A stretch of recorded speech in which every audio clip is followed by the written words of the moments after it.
Welcome to Ropes, Riffs, and Coffee, where today we're going to talk about how limited sex equals totally awesome relationship. No, I'm not telling you to hold sex back from your partner. It could be very, very bad. What I'm saying is, us mompreneurs, us womenpreneurs, we're freaking busy. And we're trying to make everybody happy. We're trying to make our husbands happy. We're trying to make our kids happy. We're trying to make our employees happy. We're trying to make our customers happy. We're trying to freaking make ourselves happy. It's not easy. So daily sex, that's just pretty much out of the question. It's really hard. Can you do it? Yeah.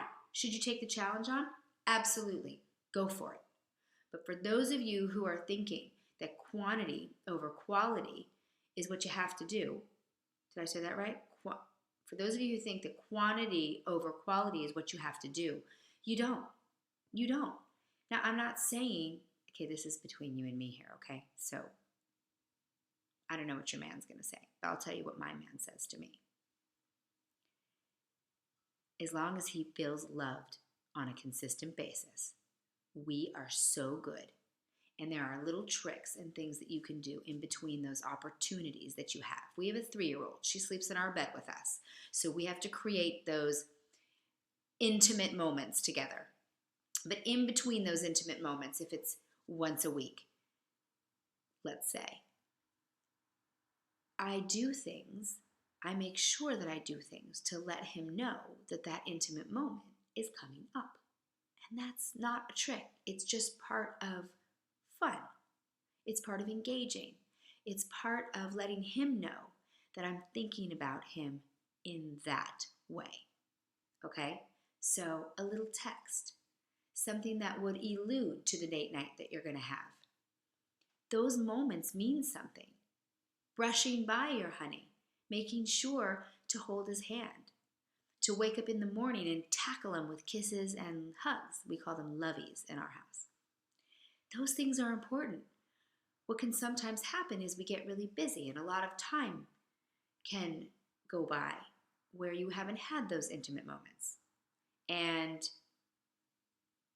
where you haven't had sex and you start to kind of get cold and in a routine. That is so loud and obnoxious. You start to get cold and in a routine, and so then you're like going from one thing to the next, and then you're doing this, and then you're making dinner, and then you're not stopping to smell the roses, to have an intimate exchange. Those intimate exchanges can happen regardless of the fact that you may not be able to have sex for a week or two. And those intimate moments will carry him through. He will be excited.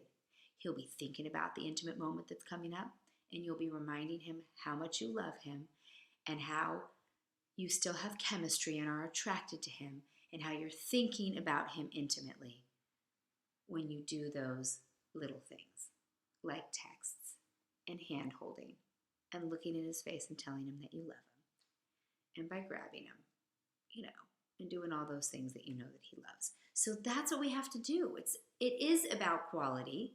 Obviously, there's some amount of quantity that has to happen, but we can help when the quantity isn't there. What do you think? What do you do? What is your honey like? Let's talk about it.